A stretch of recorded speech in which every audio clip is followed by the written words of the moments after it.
Porque servir ao reino é um grande desafio. Encontramos muitos obstáculos, mas sabemos que Jesus não prometeu nada fácil.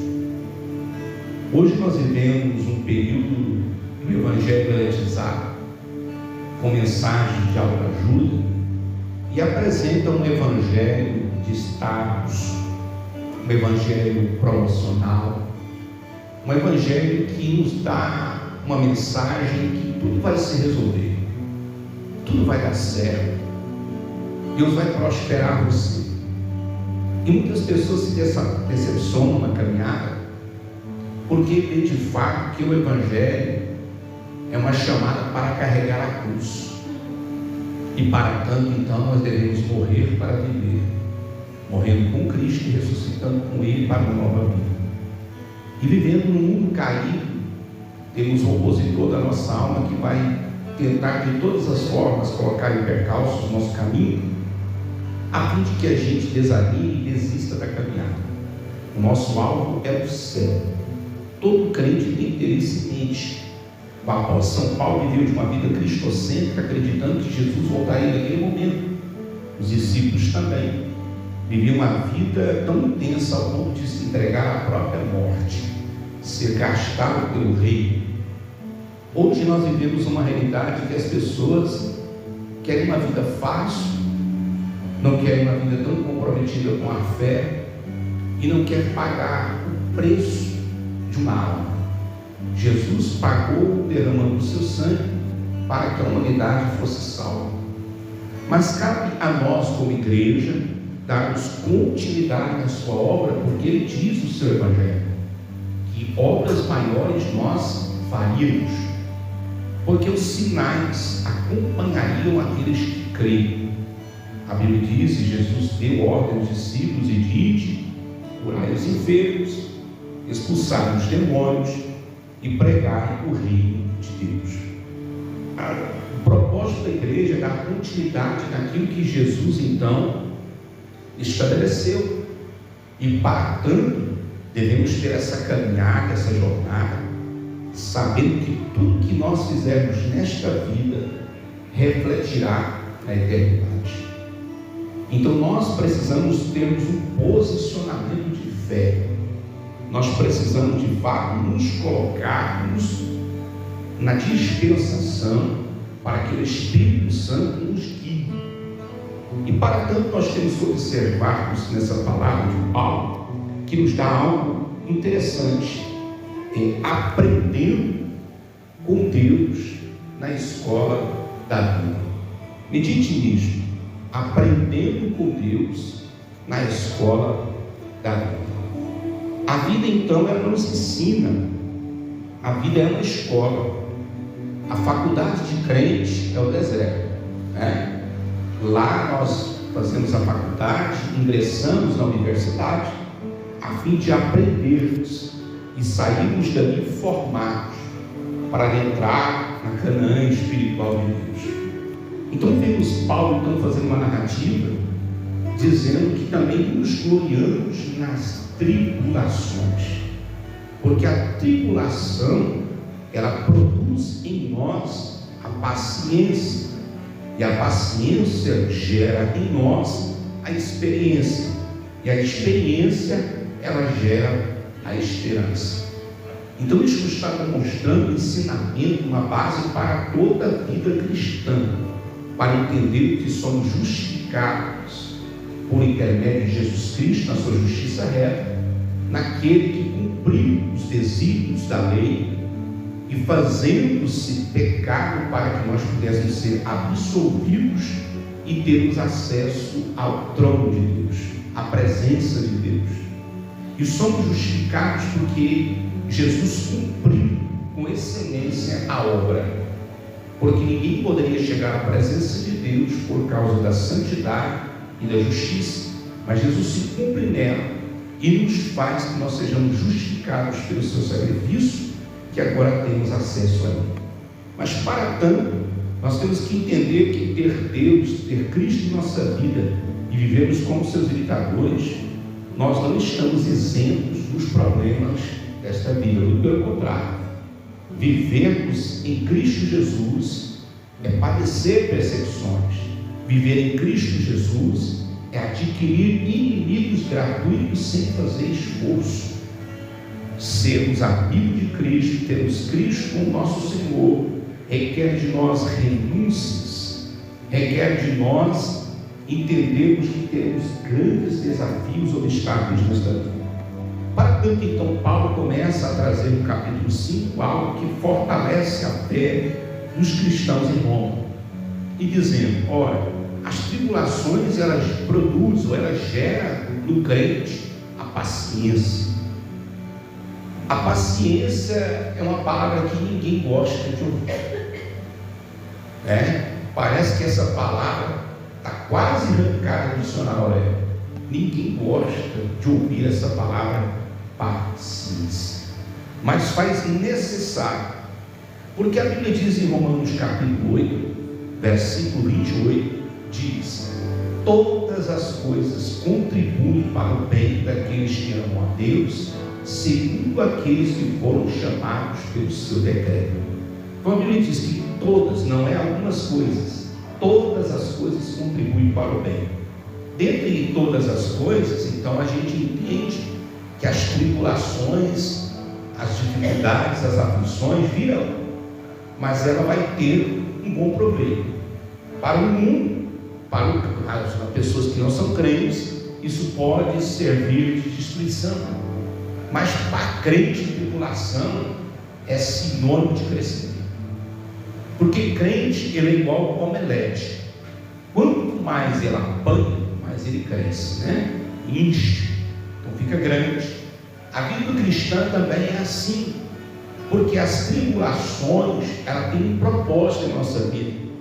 Deus não permite que as coisas aconteçam na nossa vida por alguma causa alienada, mas sim com um propósito, a fim de crescermos, gerar maturidade, gerarmos realmente sabedoria, porque tem muita gente que fala assim: me dá sabedoria, Deus. Aí de repente aparecem as dificuldades, a pessoa fala: não estou entendendo o que está acontecendo. Porque é no meio das dificuldades que a sabedoria vai se manifestar. É no meio da crise onde se apresentam as grandes propostas. É no meio da dificuldade onde se manifesta os bons pensamentos para dar uma estratégia de saída e também de solução. Nisto estamos observando que o mundo inteiro está à procura da sabedoria para isentarmos os problemas que estão enfrentando politicamente, financeiramente.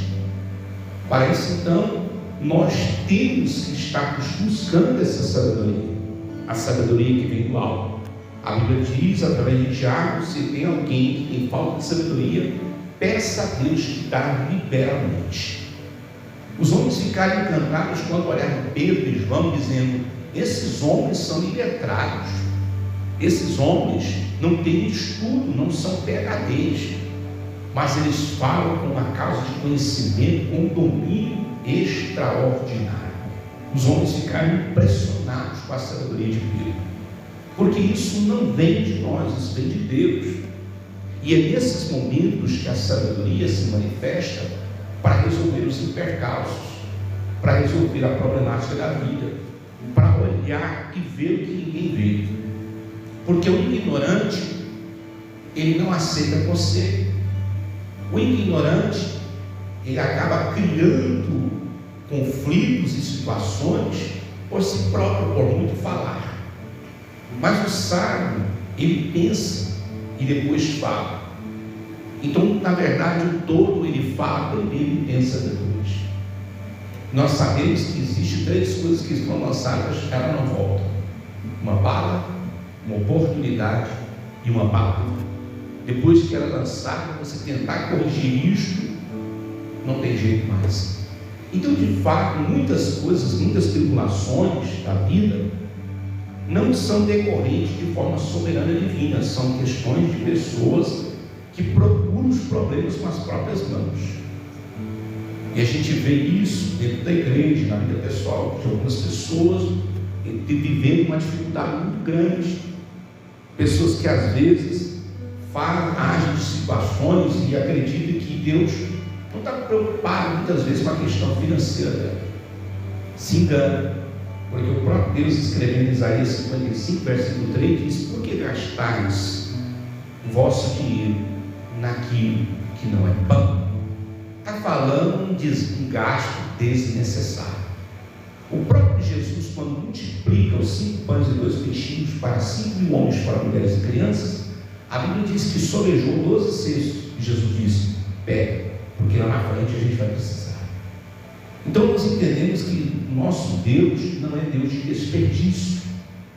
Nosso Deus é um Deus que nos dá sabedoria e nos chama para administrarmos os nossos dons, os nossos talentos, nosso dinheiro, nossa vida de uma forma coerente. Porque se muitas das vezes na nossa vida financeira ela não for bem, isso muitas vezes vai refletir na minha vida emocional, e com isso vai afetar a minha vida espiritual. E muitas pessoas nesse sentido, muitas vezes param de orar por causa do desânimo, por causa da situação e por causa do momento.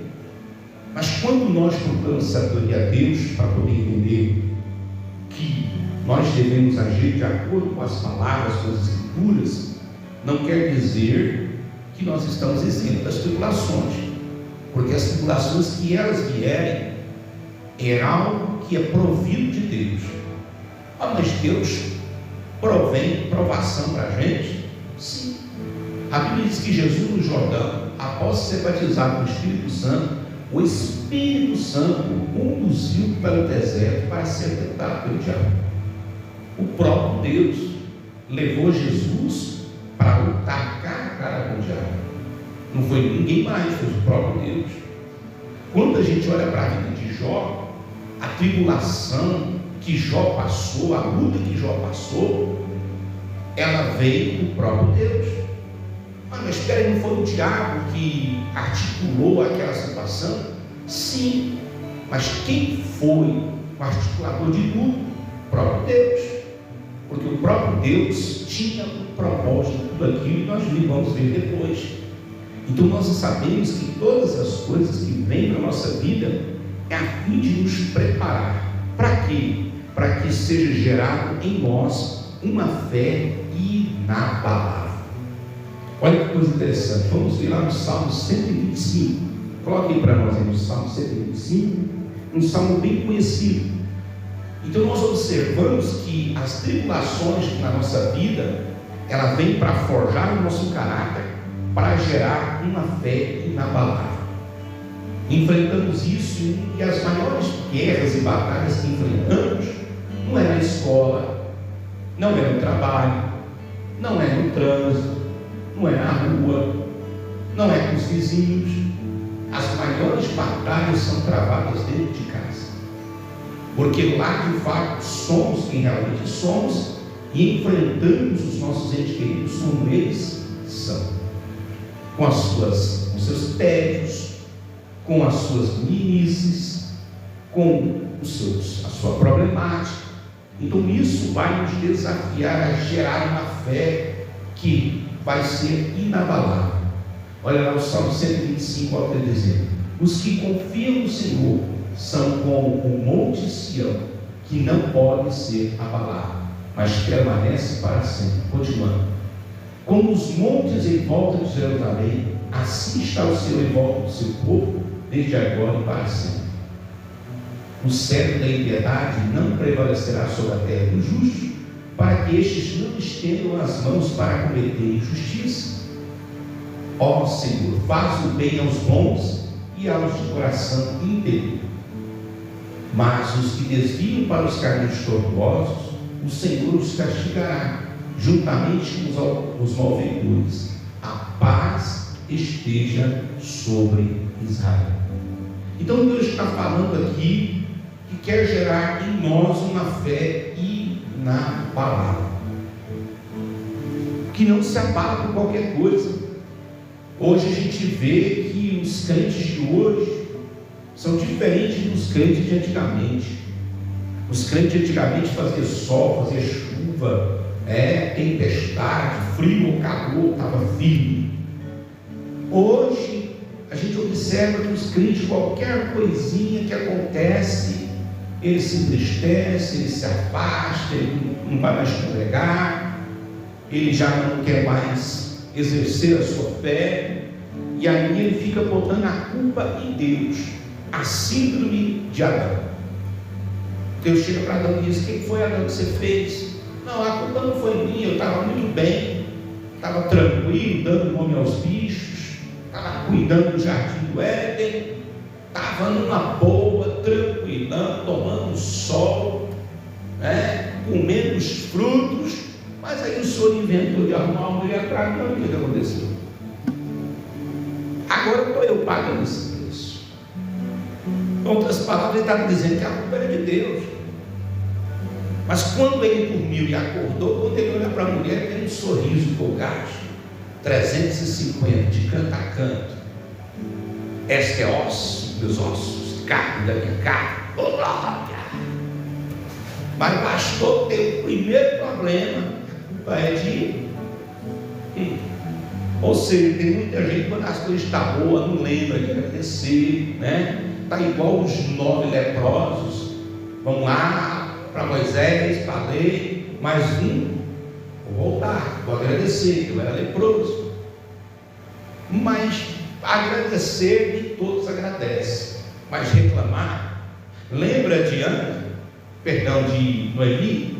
A Noemi, seu marido pega a família toda, tem crise, tem fome em Belém, vão para os campos de Moabe, não consulta Deus, vai todo mundo para lá, morre o patriarca, os filhos, aí vem Noemi trazendo o Ruth na bagagem. Chega em Belém, não me chame mais de Noemi, mas me chame de Mara, porque agora sou mulher amargurada. porque Deus pesou a sua mão sobre mim. Espera aí, o que Deus tem a ver com isso?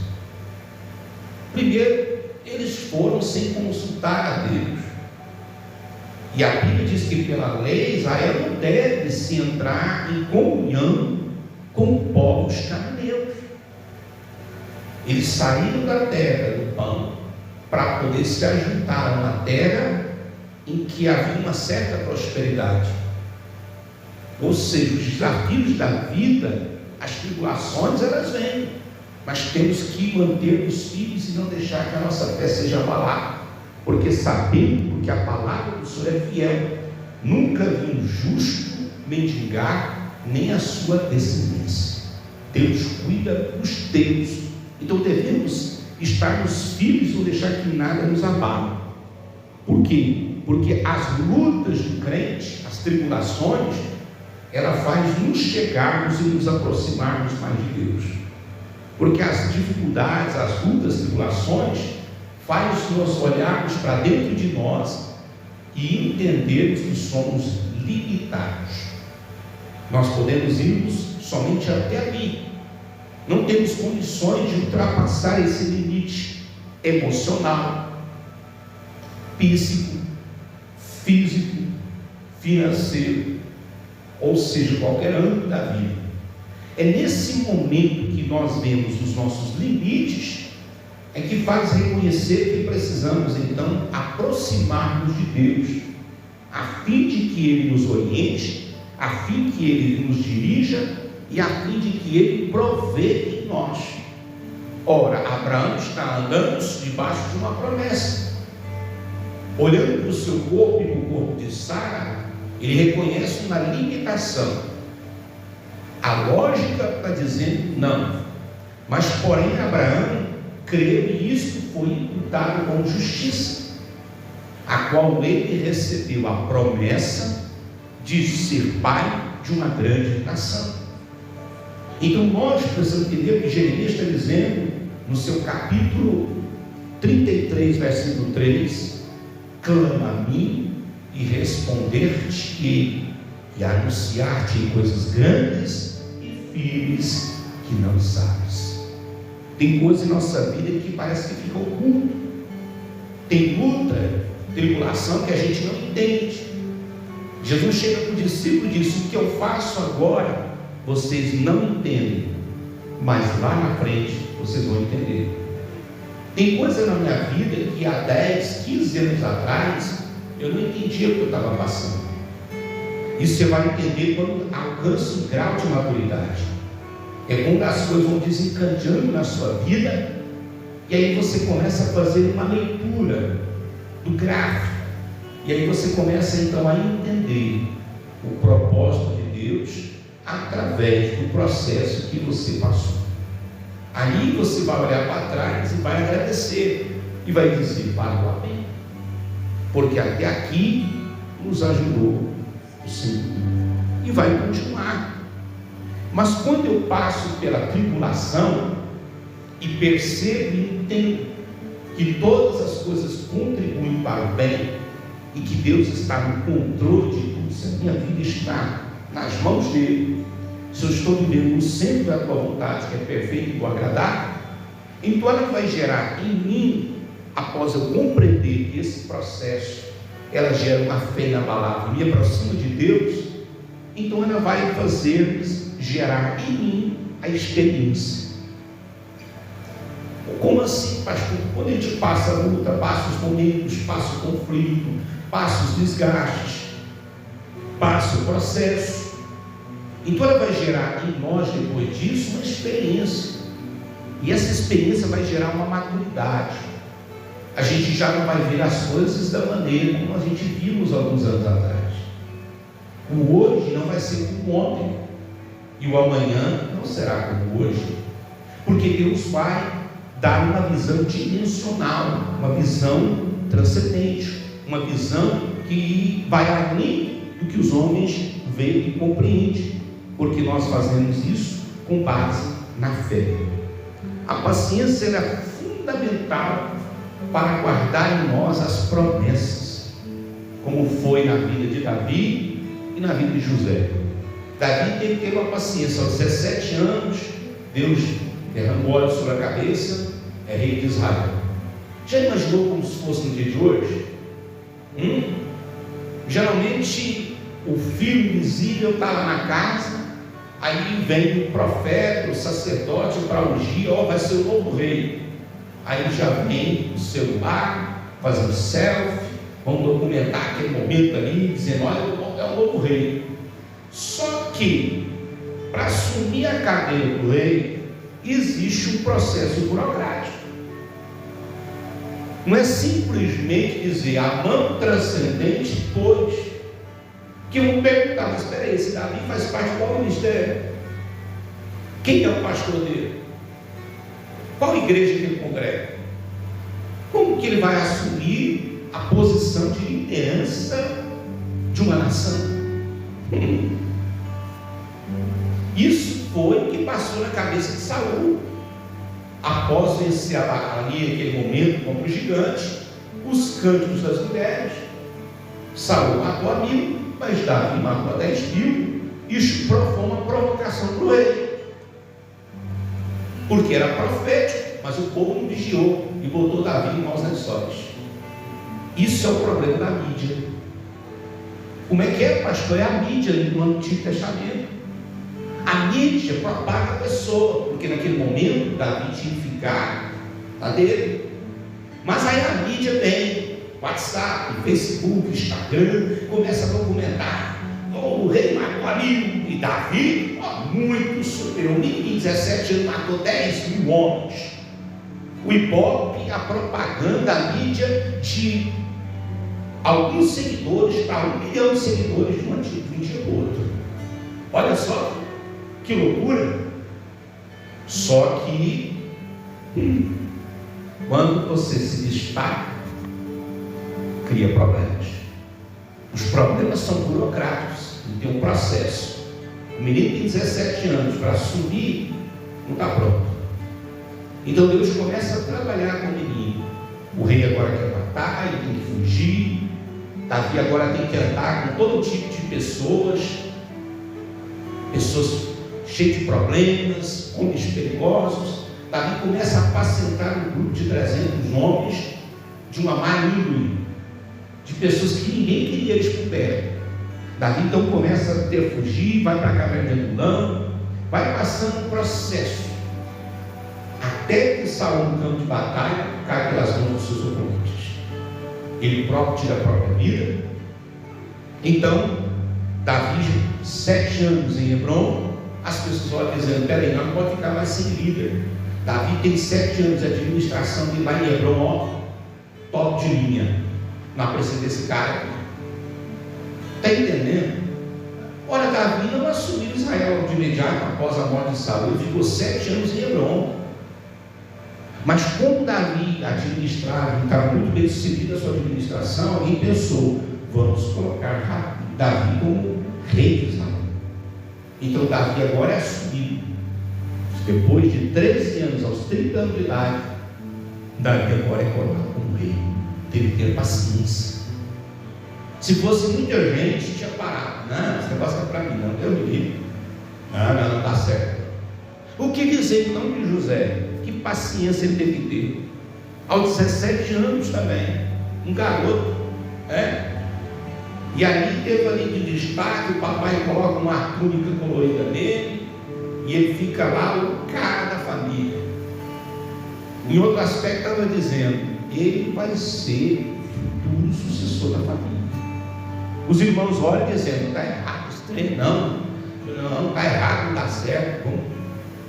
Pessoa que começa a destacar é problema. Menino, não, está certo, vamos dar um jeito. Vocês conhecem a história. Pega um menino, tira a roupa, molha no sangue, joga no poço. Depois do poço, vem o ismaelita vai parar na casa de Potifar. O menino está lá trabalhando numa boa. Aí vem uma endemoniada, uma filha do capeta, enviada das trevas exteriores, uma mistura de Zé Pirinta com Tranca-Rua e Pomba-Gira, e se engraça com o rapaz e diz, vou despontar esse negócio e vou acabar com esse negócio de aleluia e glória a Deus. um menino se recua, né? Se fosse alguns, ia achar que estava a bola toda, mas ao contrário dele, com temor, ele diz: não posso, porque a Bíblia diz: é bom que os jovens suportem o jugo da sua mocidade. E tudo aquilo que é mais forte está dizendo que nós devemos fugir. E ele fugiu. Mas vocês conhecem a história: a mulher denuncia uma mentira, e aí Potifar pescotapa, safanão, chicote, e o menino vai parar na cadeia. 3 anos no calabouço. Mas porém a gente vê que em nenhum momento a Bíblia registra José murmurando, se levantando, revoltando. Pelo contrário, José, sempre que menciona José está trabalhando e fazendo com excelência, trabalhando com paciência. Porque quando a pessoa não tem paciência, gera nela ansiedade. A ansiedade gera nela a inquietude. A inquietude gera nela a insatisfação. A insatisfação gera nela a murmuração. A murmuração gera nela o tédio. E o tédio gera nela, então, o desequilíbrio. Aí, calma. Está entendendo que uma coisa gera outra? É um processo gradativo. Mas nesse aspecto, ele prefere ficar quieto. Por quê? Porque Davi escreve Salmos 42, versículo 1. Coloca aí para nós não esquecermos mais. Essa é uma passagem que ninguém gosta de ler, mas faz necessário, né? Olha só, Salmo 40,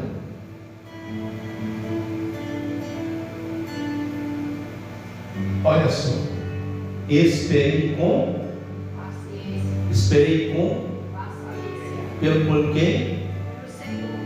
Ele se inclinou para mim, ouviu o clamor, mas diz que eu esperei com paciência. Pastor, não dá para pular por 70, não?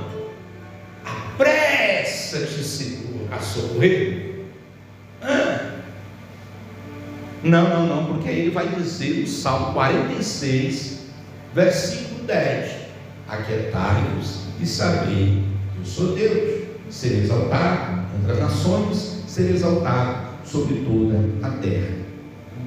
Nós conhecemos Jó através da sua paciência. Quem já ouviu falar? A paciência de Jó. Quem já ouviu? A paciência de Jó. Jó foi paciencioso. Primeiro, a forma como ele recebe as notícias e como ele reage.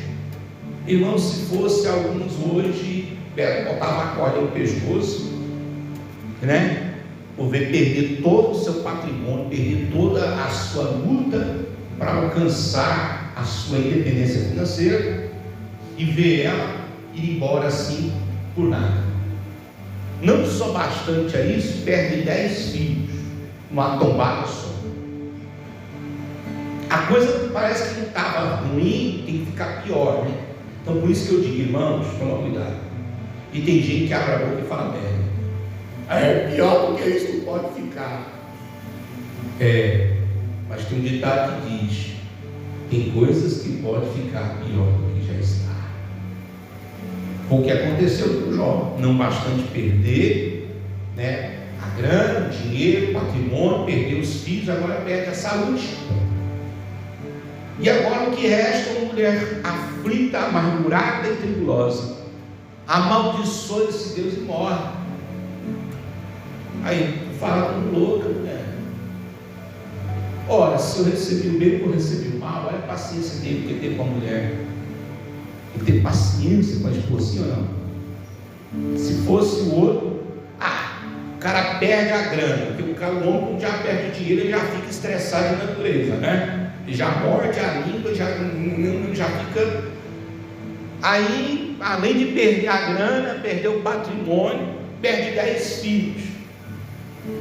E após perder os 10 filhos, o cara perde a saúde. Aí o homem é diferente da mulher. O homem, quando ele fica meio doente, perrengue, ele fica meio assim, nervoso, agitado, né? Porque o homem é molão para as coisas, né? Já viu como é que o homem é mole para a doença? Como é que é? A gripe, quando ele fica gripado, meu Deus, a cabeça, meu Deus do céu, a cabeça, meu Jesus. A dor de nossa, vai estar dando. A mulher está com dor de cabeça, está morrendo e está lá fazendo cozinhada, lavando vasilha, arrumando roupa e cuidando de filho. O homem está na cama, eu vou morrer. Homem é bicho mole demais, né? Porque veio do barro, né? O barro é mole. E a mulher vem do osso. O osso é coisa dura, né? Então, a mulher é dura, né? Aguenta o tranco. Tanto que Deus é tão soberano que botou a mulher para gerar filho. Imagina como gerando filho, não ia prestar, né? Então tinha que ser a mulher mesmo, porque ela é forte. E aí, nessa situação, Jó podia olhar para aquela mulher, excomungado, está vendo minha situação que eu estou não? Estou morrendo as minhas, olha a situação está com o homem, já perdi tudo, o senhor ainda vem cozinhar na minha cabeça. A diferença de Jó para Adão, olha que diferença. Jó simplesmente olha para ela, porque ele sente a dor da mulher, de uma forma muito pacienciosa, ele diz: mulher, vou falar com Lucas. Olha, recebi o bem, eu recebi o mal. No eu vim, eu voltarei. Louvado seja o nome do Senhor. Essa é a paciência que gera em Jó uma experiência tão forte. Jó passando pelos processos, passando pelos percalços da vida. Aí Jó dá um exemplo de que tudo na vida que ele viveu era que Deus queria dar experiência e maturidade. Porque a Bíblia diz que Jó era um homem íntegro, reto, perante a Deus e desviado do mal. Que cara top de linha. Olha para você ver. E quem está dando testemunho dele? É o pastor da igreja? Não. É o pastor presidente? Não. Quem está dando testemunho de Jó? É o anjo Gabriel? É o arcanjo Miguel? Também não. São os serafins? Também não. É o capeta? Não. O capeta está aqui respirando. Ó Senhor, eu estou rodeando a terra, eu tenho suado, eu sou criatura, eu sou criador, está em todos os lugares do tempo, eu sou onipresente. Então eu tenho que ficar comendo, rodeando, voando, para fazer o mal. Mas aí o próprio Deus, Criador do céu e da terra, dá um testemunho do cara. Homem íntegro, reto, temente a Deus, que desvia do mal. Rapaz, que currículo! Que currículo de crente, tremendo, não é? Maravilha, não tem inveja dele. Mas aí era um cara que não tinha experiência. Peraí, pastor, mas como é que pode um homem reto, íntegro, temente a Deus, que desvia do mal, não tem experiência? É possível isso? Sim. É possível estar na igreja, ser religioso, põe a Bíblia debaixo do braço, participa dos cultos, entrega o dízimo, é ofertante, é um homem passivo, é um bom marido, é um bom pai, vive uma vida exemplar, compra e paga, não passa, não dá calote a ninguém, é um camarada top de linha, mas não tem experiência de Deus. Por quê? Porque a vida, porque existe o crente Abraão, o crente Isaac, o crente Jacó. Vocês conhecem esses crentes? Conhece? Não? Deixa eu explicar. Abraão é um homem que é gerado pela fé. Sai do abismo, da idolatria, lá do catolicismo, se converte, fica crente batuta. É daqueles crentes que ora até que defunto levanta. Crente marcado por Deus. Aí vem os crentes Isaac. São aqueles crentes que já nascem no berço de ouro, pega tudo pronto. Não precisa de fazer esforço nem nada, porque já foi tudo herdado, né? Então fica tranquilo. E aí tem um crente Jacó. O crente Jacó é qual? É aquele que é meio desintestado na casa, tem até prazer pelas coisas espirituais, mas tem hora que ele tem que ir apanhar um pouco para aprender, criar maturidade, encontrar com Deus e se tornar uma pessoa excelente. É uma pessoa que precisou de ter uma experiência para poder reconhecer a Deus, focar em Jacó. Esses tipos de pessoas. Então, na verdade, Jó foi alguém que precisou de viver uma viva experiência pessoal para conhecer a Deus. Coloca aí Jó 42, versículo 1 a seguir. para nós entendermos, não somos nós, mas o próprio Jó vai testificar do que ele passou. A sua paciência, ela gerou uma experiência pessoal, a qual eu e você conhecemos.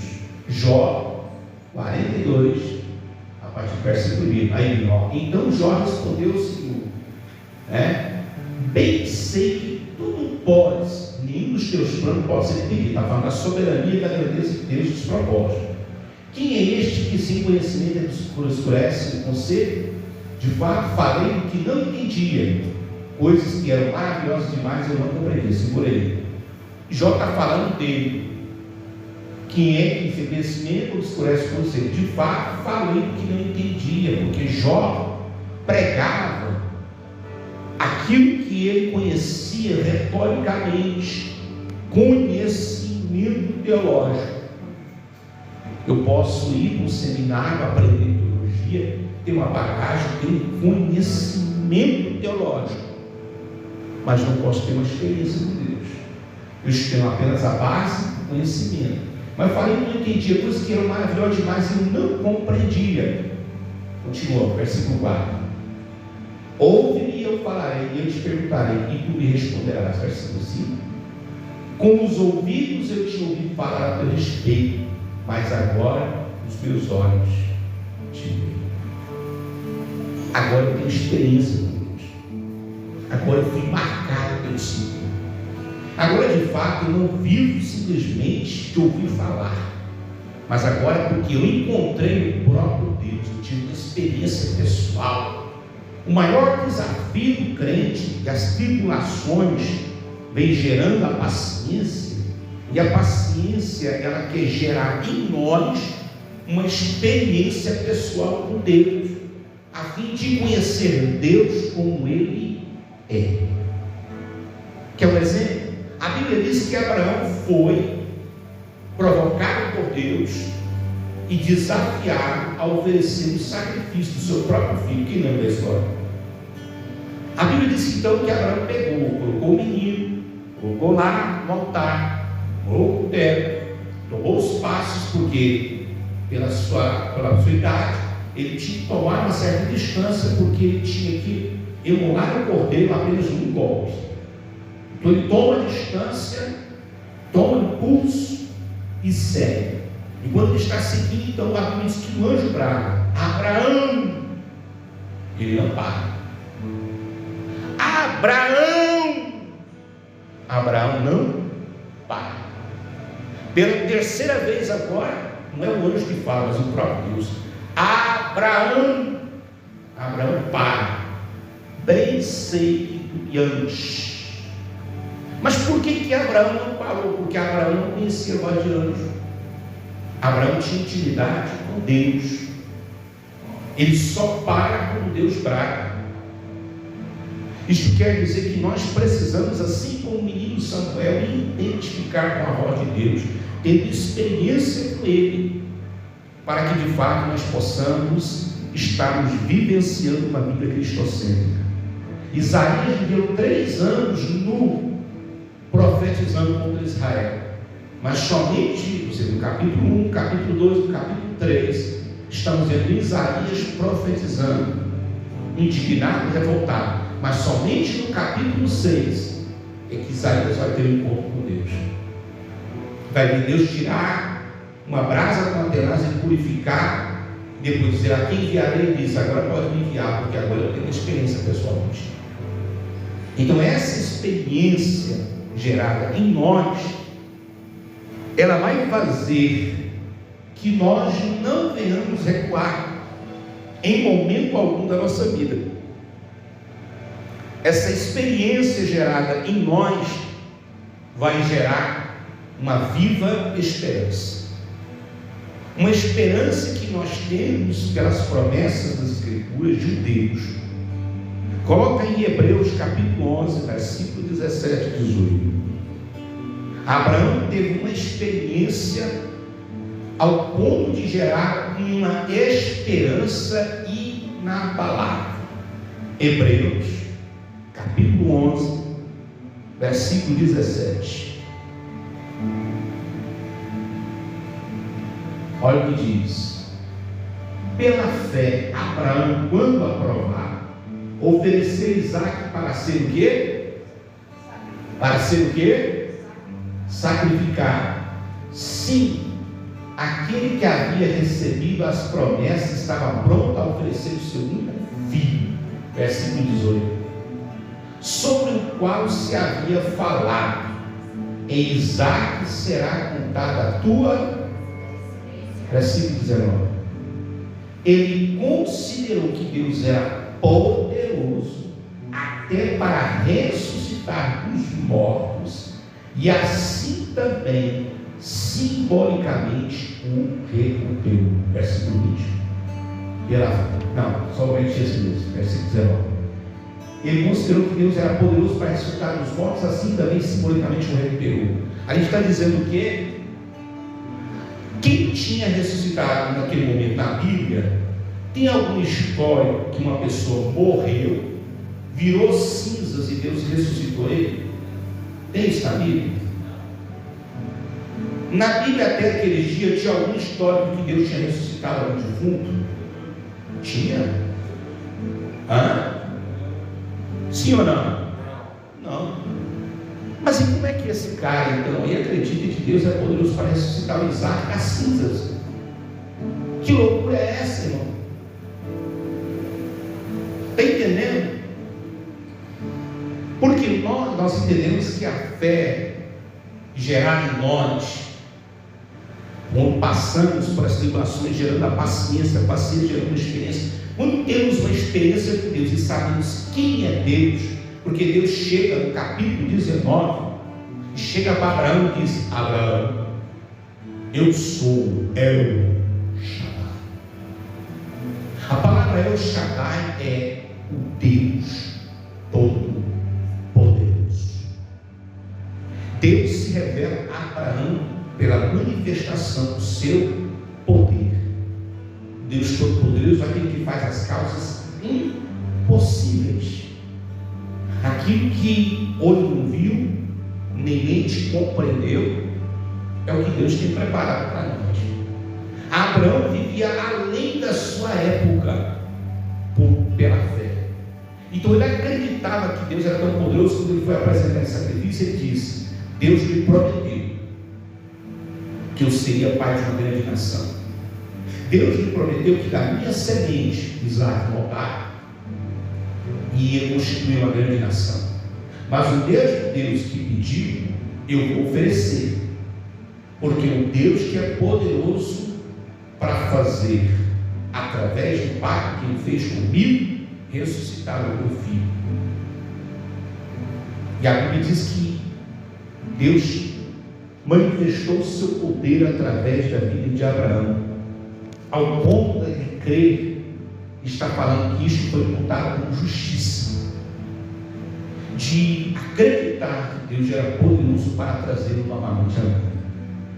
Ou seja, muitas das vezes em nossas situações, parece que Deus nos coloca numa situação de um beco sem saída.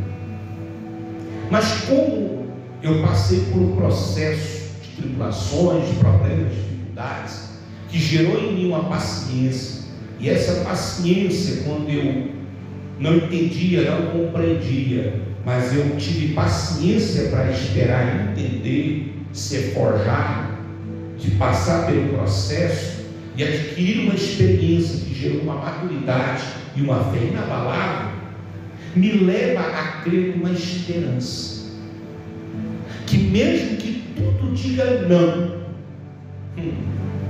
ao dentro de mim vai falar como Jó.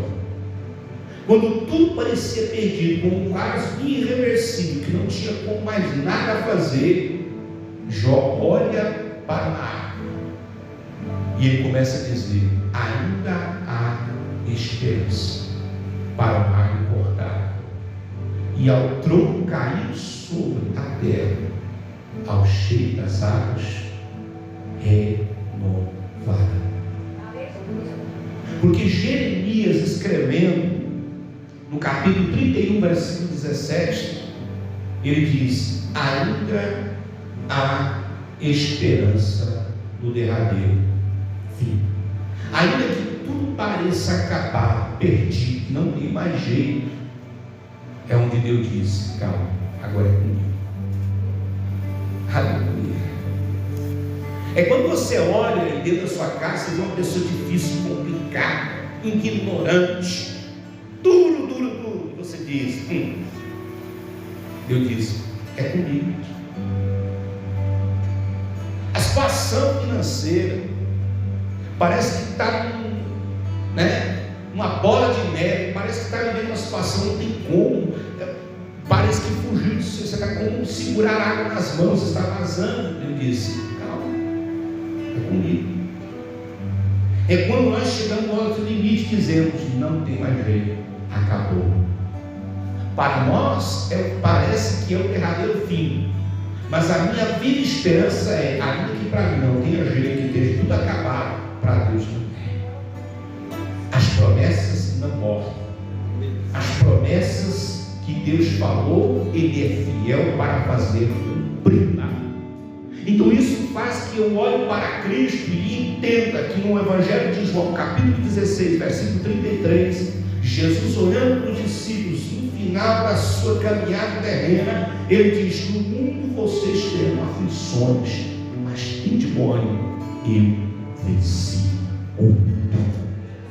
Aleluia. Os discípulos então, naquele momento talvez não entenderam, mas mais na frente vão entender. Estar com Cristo é a garantia de triunfar, de vencer, de alcançar as vivas promessas em Deus. Porque em Romanos 8, capítulo 37, está dizendo: mas em todas estas coisas somos mais do que vencedores em Cristo Jesus, nosso Senhor. Coloque de pé, vamos glorificando a Deus, entendendo que nós estamos nesta escola. Nesta escola não seremos reprovados, porque a garantia já é da aprovação. Deus nos trouxe aqui para dizer: independente das tribulações que estivermos vivendo, tenha calma, tenha paciência, porque a paciência gerada dentro de você leva um ano de experiência, de maturidade, de alcance, de estar mais próximo de Deus.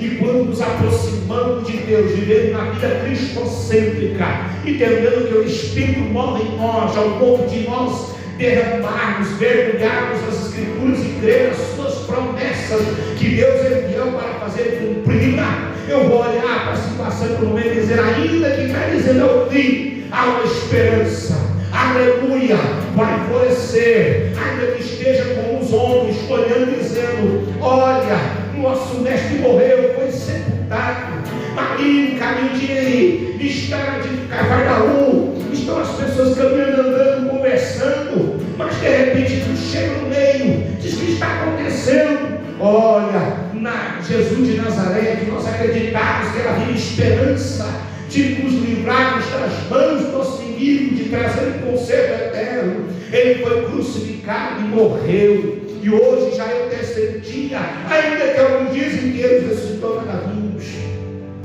E Jesus então, conversando com eles, para se alimentar. Depois que Jesus some, eles olham dizendo: é o mestre, porque quando ele falava conosco, o nosso coração ardia.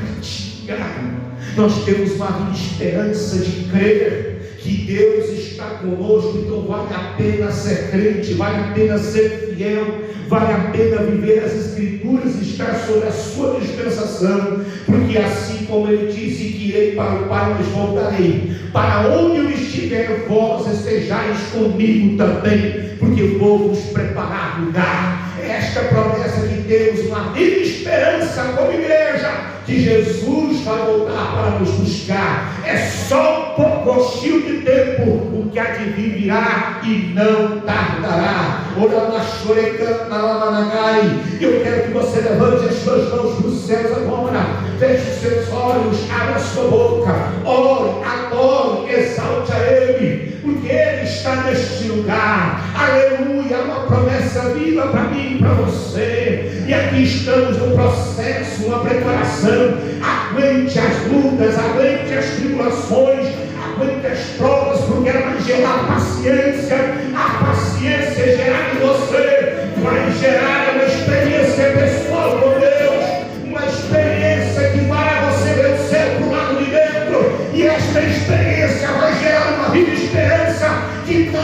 aí, tirar você da presença dele, porque esta esperança é viva e poderosa. Só que acredita, exalta, glorifica ele. É Jesus, é a nossa esperança.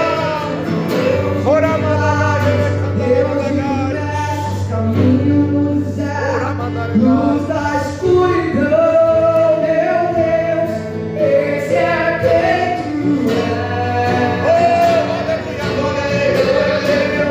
Deus de milagres, Deus de promessas, caminho do céu. Luz da escuridão, meu Deus, esse é quem tu és. Estás aqui, vendo entre nós, te adorarei, te adorarei. Estás aqui, somando os corações, te adorarei, te adorarei. Estás aqui, transformando nossas vidas, te adorarei, te adorarei. Meu Deus é um Deus de milagres, Deus de promessas, caminho no deserto, luz da escuridão. Meu Deus, esse é quem tu és. Meu Deus é o Deus de milagres, Deus de promessas, caminho no deserto, luz da escuridão. Meu Deus, esse é quem tu és.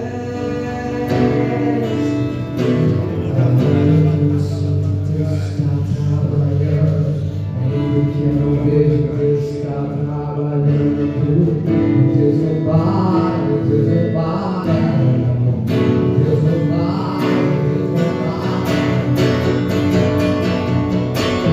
Ainda que eu não sinta, Deus está trabalhando. Ainda que eu não veja, Deus está trabalhando. Meu Deus não para, meu Deus não para, não. Meu Deus não para, meu Deus não para, não. Deus de milagres, Deus de promessas, caminho no deserto, luz da escuridão. Meu Deus, esse é quem tu és. Meu Deus é o Deus de milagres, Deus de promessas, caminho no deserto, luz da escuridão. Meu Deus, esse é quem tu és.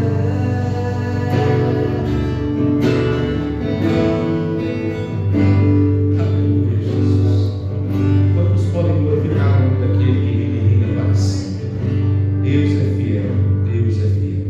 Meus amados, amanhã, quarta-feira, nós teremos o fechamento da nossa campanha, a nossa quarta da vitória, restaurando lares. Amanhã será o fechamento da nossa grande campanha. Venha, participe, traga mais um, e com certeza será uma bênção para nós. Curve a sua cabeça, estenda suas mãos no seu altar para consolidar as bênçãos finais.